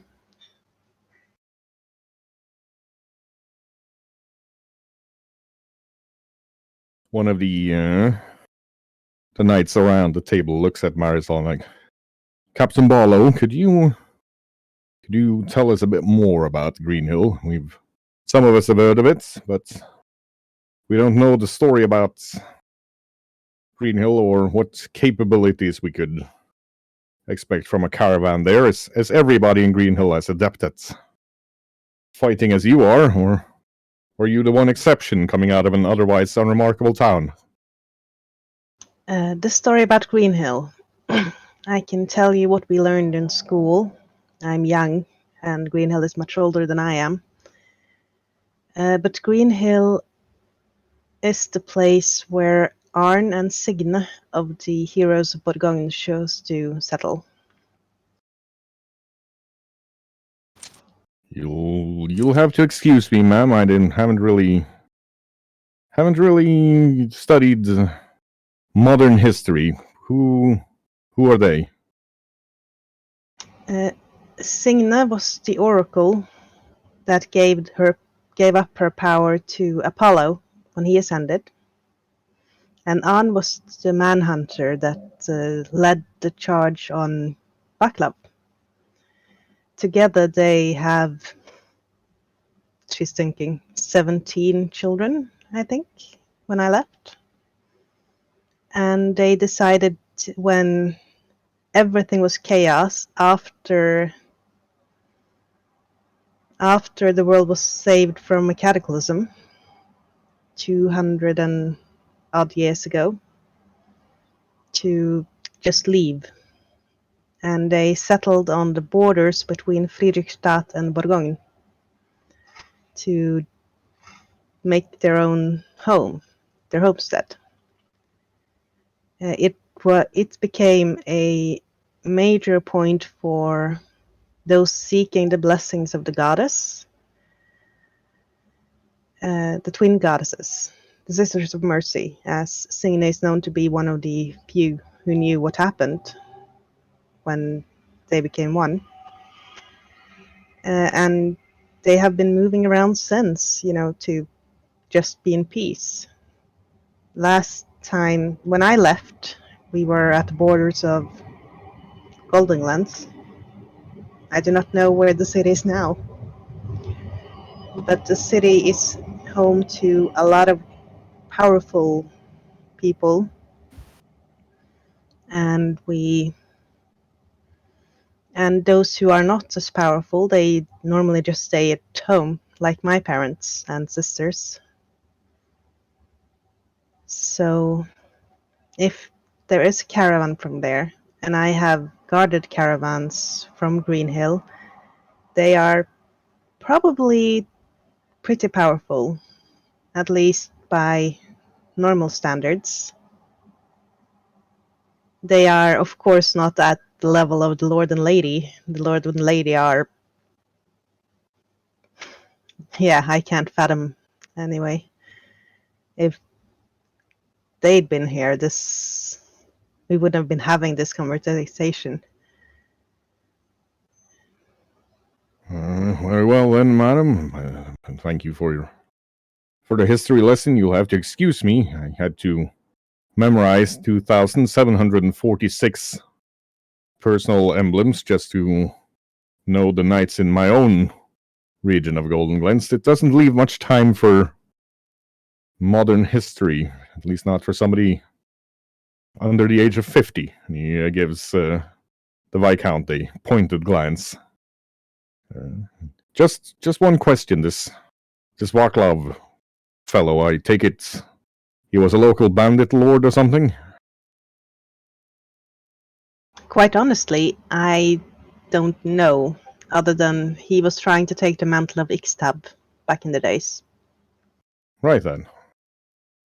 So, bandit lord with delusions of grandeur. Or perhaps something stronger. I'll take it that since these caravans, you say you've traveled with caravans. Do you know anything of this heavily armored coach they spoke of? Could it be... Are they followed by a dwarf on a goat and a Bedouin on a camel? He looks over to Bruno. Bruno calls. I cannot answer for the Bedouin. There are many of them now. Although I hear from my sources in there that there is a very old one who mostly sits in the couch, in the coach, drinks tea and smokes with the rat man that drives it and complains about his 17 wives and his very evil camel. But yes, there is a dwarven lady riding a goat, a paladin of Yautl, I believe, the champion of the god of our realm. So, as long as she's there, I'm certain the inn will hold. Well, they are an old caravan. I have heard about them. They travel by portals, so they should know something about the portals. But I don't really know much about them, except that they are more powerful than the usual, the bog standard caravans you send anywhere, because when you travel between the realms, that could be dangerous.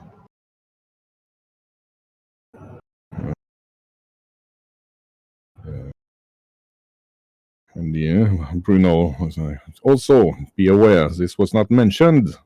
It might have been obvious in the head of the Marquis, but it has not been said out loud. But our main objective, once we have cleared our lane, is to take the keep itself and secure the Marquis of Ravensbridge and his wife.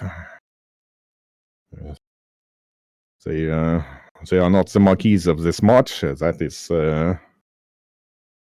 Lord Kleiner. You can see the Marquis being slightly annoyed by the nickname. But they are important, and the keep itself, it houses the dead of the rulers of Ravensbridge going back to the First Empire. I need not explain why it would be a catastrophe if it fell to the enemy. However, we will need to secure an avenue to get there first, or we will have ourselves a very, very difficult time. Absolutely. My group, we will go for the inn, and as we are quite well equipped to deal with ghosts. Very well. I will leave you to formulate your battle plan and strategize. Come to me when you are clear on the way you are planning on doing this. I have a question. Yes, Master Druid. The green X's, are those walls near the entry point or the assault point? Those are breaches in the walls that have been fortified by the enemy with bone stakes and walls of skeletal spearmen clad in heavy armor with pikes No, obviously ready for a nightly charge up to deal with them. How thick is that wall? That wall is it is the only recent addition, and I say recent in the loosest possible use of the term. It is about 1100 years old, but it is not made of the same magical stones as the rest of Ravensbridge is made of. And for that reason, it was built with a 15-foot thickness, so that it would be impregnable, which it has turned out. It took a bit over a millennia, but it has now been impregned. No metal in that wall? That is an interesting question, Master Druid. I would have to check with the archivists. It will take me maybe a day to get an answer to that.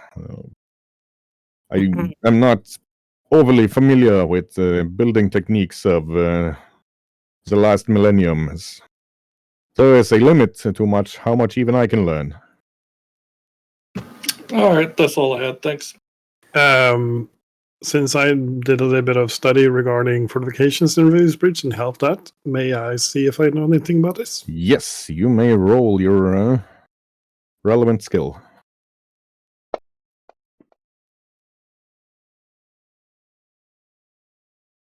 Pretty certain that wall is not metal reinforced. Mostly brick, mortar, and very large rocks.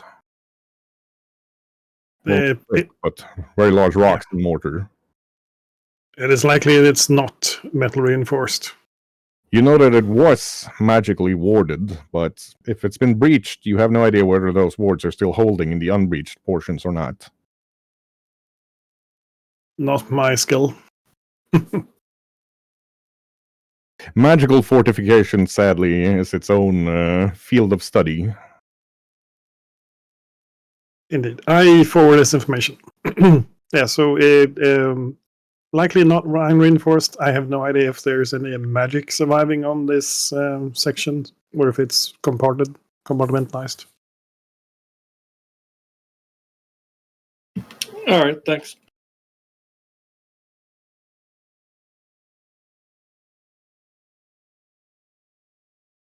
Bruno nods and leaves the group to your discussion.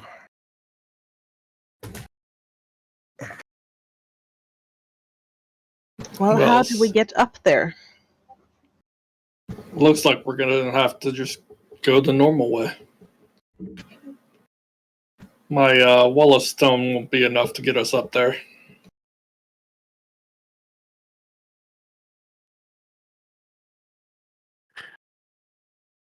Aye, whichever way we choose to attack, we'll have to follow it all the way up to the keep. Well, I am short by about 70 feet to actually get up there.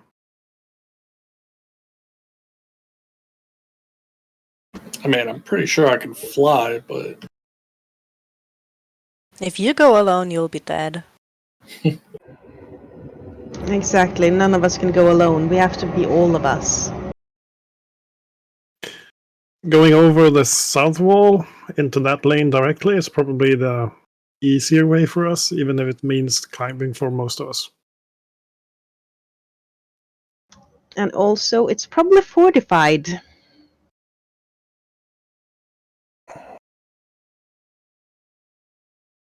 Well,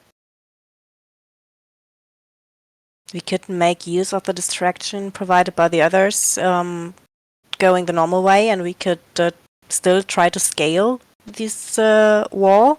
We still have the Horn of Fog that we could use as cover.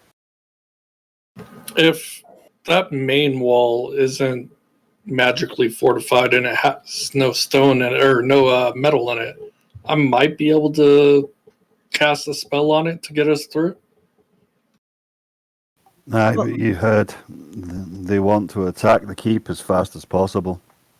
The other lanes, they might have to look after themselves. Once we go in, there will only be us.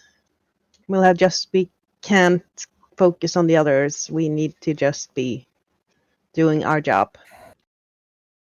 Yeah, I'm saying if we want to try to get through the wall on like the inside,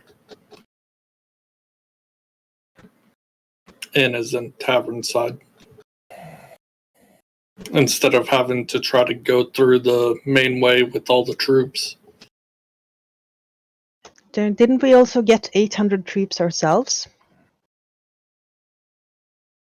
Was it 800 for us or 800 in total?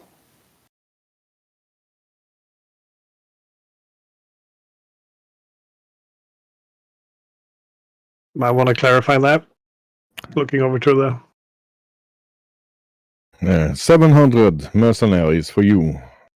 Although, Thank do you. not expect them to do the heavy lifting with the ghosts. They can clear buildings, they can fortify strong points that you have already taken, and they can hold the enemy chaff. Zombies, skeletons, ghouls. That sort of nastiness off your backs so that you can focus on what you need to fight. I believe they might potentially give you some archer volleys or crossbow volleys at the larger targets that you need weakened, but none of them have the gear or, honestly, the stomach to fight ghostly undead. That's what I expected. Thank you. Okay, so we'll have them then when we have cleared the way, they will be able to hold it and make sure that we're not also dealing with zombies and skeletons or whatever. Aye, we're the vanguard. They'll bring up behind us. So, say when we've taken the inn, they'll hold it for us. And we move on to the orphanage, or I don't know about that wall. I'm thinking we'll take the orphanage and then meet the others, hopefully. Didn't we just say we take the inn? Our forces hold the inn helps the orphanage, and we go to the mausoleum? Well, I'm all in for rescuing the kids, but I thought stopping most powerful people being resurrected on the opposite side would be more important. The others will take the other lanes. Unless they call us, we'll continue on our lane and meet All them right. on the other side. Wasn't that right? Aye, we can't be everywhere. We have to trust the others to do their job as well. We do have a quick way of communication, and she points to the ring that Bruno gave her. Well, I should probably get some paper or something to write on, so I can send messages. Aye. I have some. If you coordinate with Bruno and he goes with one of the other forces, then we've got a fast way of passing messages back and forth. Master Eodi. In the past, we have jumped into action without leaving you much room for your more powerful, potent spells. Is there any way of us coordinating this a little bit more easy now that we have an actual battle to plan? It would really depend on what we are going to fight, Preacher. I do not know the situation that we are walking into. Very true. As always, I will do my best not to blast anyone that is friendly. It is something to keep in mind, Marisol, if we happen to come upon such a situation that we might want to give him an opportunity first before we go in. Perhaps some kind of signal to steer clear and let Eodi take first shot.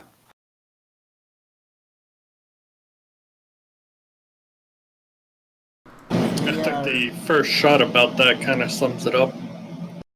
If we are given the opportunity, certainly that is what we shall do. I do not believe it will be a very clean-cut thing, though.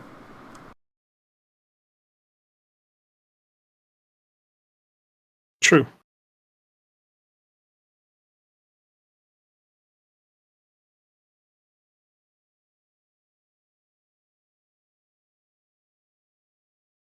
Bruno comes over to you and like, Madames, Messieurs, do you have any more questions about the disposition of the enemy, types of forces, objectives, our own forces, or even logistical lines? Now would be the time to ask them.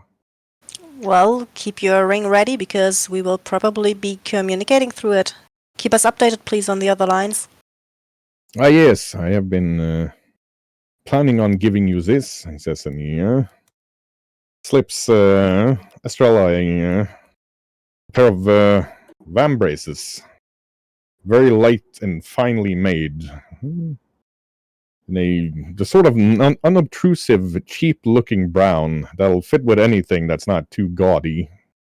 But putting them on, they're obviously both very, very durable and strong, and super light and easy to move. As she starts picking at them, they have all sorts of little hidden pockets and crevices, where there are both every thieves' tool Estrella can think of, and a couple she's never seen before. Small vials of acid, and a bountiful amount of small post-it note size bits of not paper, but looks like something paper-like, but more durable. Almost Her like eyes light up. in addition to a very, very newfangled invention out of the Ebon Coast. Estrella saw Archons using it in Zebes, but nobody else could afford one. It's called a pen, where you don't actually need an ink house and a quill. Most of those could buy you a house in most major cities due to the expense of making them, but there is a small one attached here, as well as ink to refill it.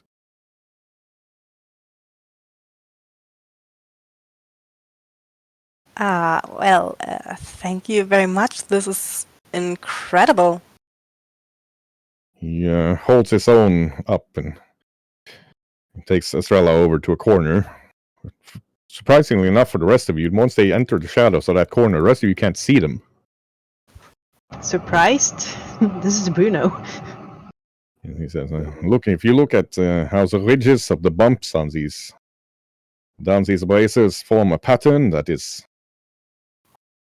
invisible unless you know to feel for it, this is how we can recognize each other as proper agents of the King of Golden Glens.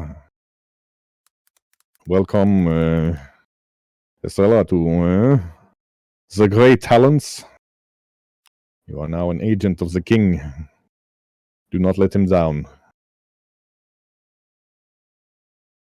But this does not involve any magical contracts, right? No magical contract is involved at all. I have seen you on the battlefield several times. I believe you have the best of the people, not only of Golden Glens, but of your own people. And believe me, I am pulling some strings to make certain that you will not have to worry about how the remnants of the slave army of thieves will be treated here in Golden Glens. Be aware, though, that every duchy, every march, every county or barony, the Grey Talents have their own sub-units. Here in Sanitaire, we are known as the Grey Hunters.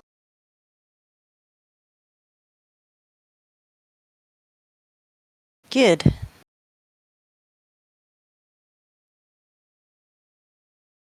Now, if you'll excuse me, let us go back to your comrades and see if they have any questions that I can answer.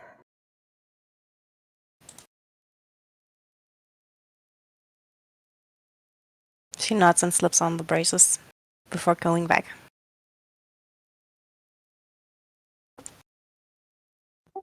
Marisol, Yes? I'm wondering if Cal is predicting that we're going to go after her. Oh, definitely.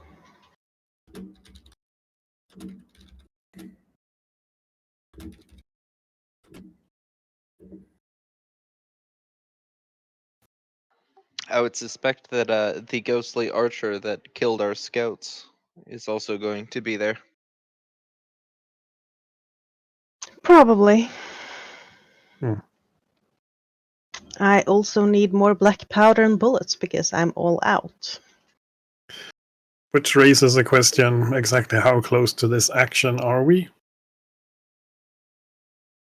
Closer than we would like, but we'll just have to manage. And they want to stop us getting there, so that's good enough reason for me to get there.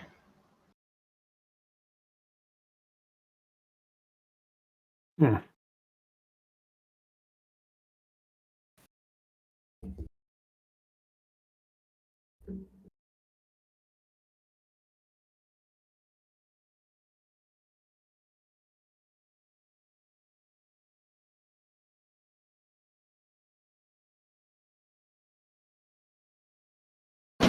So no plans. Well, we need to get in, but if you can meld us through the stone, that would fix that. Then our people could come with the main force through the gates when they push through. They won't be that far behind, but we can start the attack without, giving away too much.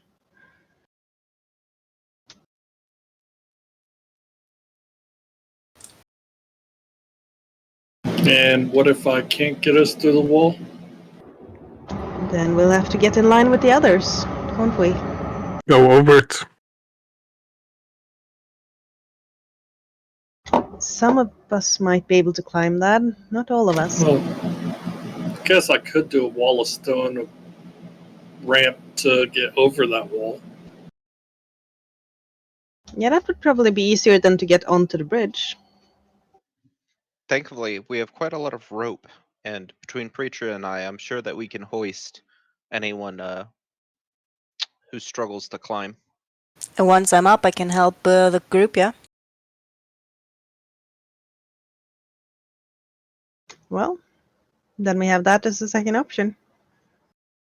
And as long as we wait until the main force is trying to get through the middle, those who guarding the wall will be quite busy. And don't forget the foghorn as well. The thing with the foghorn is that most of us can't see through that fog. So yeah, they won't be able to see us, but they'll know we're there because that's magical fog and they're not stupid, most of them. And we'll also be blind.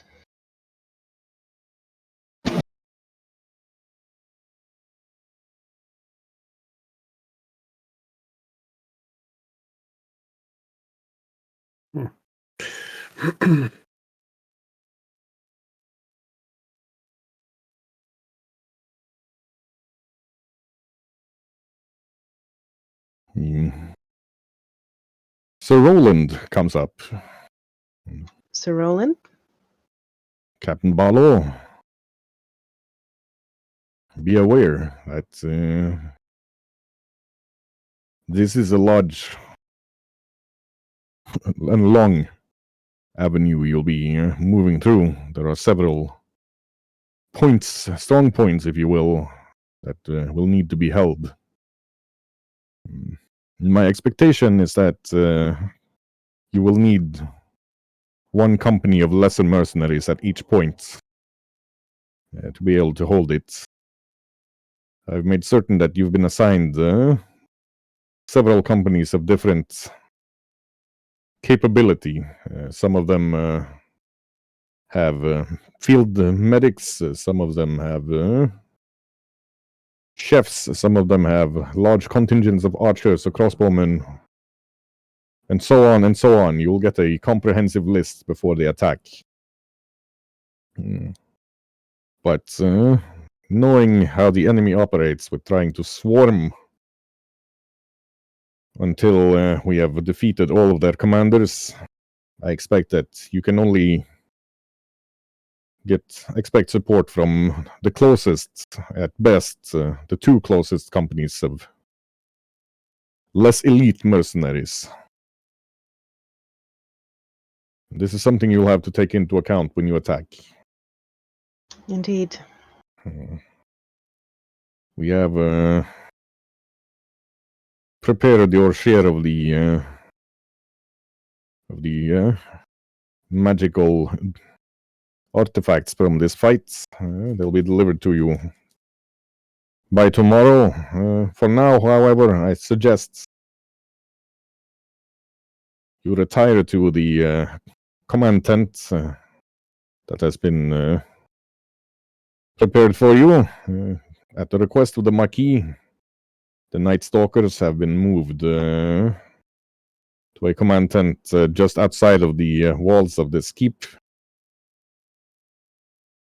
The local Earl has gracefully agreed to give up his own tent so that you will have a comfortable place to rest and eat. I expect that by noon tomorrow we will be marching to Ravensbridge. It should be a 2-day march from here, with the roads now cleared of most enemies. The Lapin, and he nods at the bunny lady, are skirmishing and keeping our march routes scouted and cleared. We have hired them on as mercenaries, expensive though they may be. We saw what happened to your elite scouts, so we know now that we must have at least company strength of 30 or more moving around to ensure an adequate probability of success. Absolutely. Do you know if any of the nobles have any way of getting black powder? I will talk to Bruno. I'm certain a healthy amount of black powder will have materialized for our use by tomorrow. Perfect, because I'm all out after tonight. Fernando, rest, relax. Tomorrow we march, and I hope all of us will come out on the other side of this, but a fight like this, I expect the odds are good that we may not see each other afterwards. It's as the god wills. Yes, and you hear the Marquis as an almost golden sunlight enters as the door opens, enters the room, even though it's cloudy outside currently. Started off with sun, clouded over, and a female with long red curls spilling down her shining, highly polished armor with a very ornate two-handed axe, walks into the room, as the Marquis says. Yes, we also have another ace up our hole, as we are joined by another champion of the gods. This champion, a champion of Geb, known as Albertine Abreu. On that note, we will be finishing today's session. So thank you all for joining. Stay safe, stay healthy, and be well. And we will see you all next Sunday. Continuing on this session. We're ending 25 minutes late today because I am exhausted. And I don't want to ruin an otherwise good session by rambling about for another 25 minutes. So we will let Mr. Tulmar find somebody to raid. We'll be here next Sunday at somewhere between 17 and 1800 CET. Let's be realistic. It's an RPG group. RPG groups have never in the history of RPG groups started on time. We are looking at getting a Discord for Pathfinder Adventures up and running as well. We could integrate it into one of the several streamers' Discords here, but I think that would be confusing. So we will see what we decide as a group to do there. As always, head over to Twitch TV/Shionkaisi, drop a tier 3 sub and at least 10,000 bits. Twitch TV/Tulmar, drop a tier 3 sub. Send him a GeForce 5090 so that he can stream Battle Brothers in 4K. And we will see you all next time. Bye-bye. Bye-bye. Bye. Bye. Bye.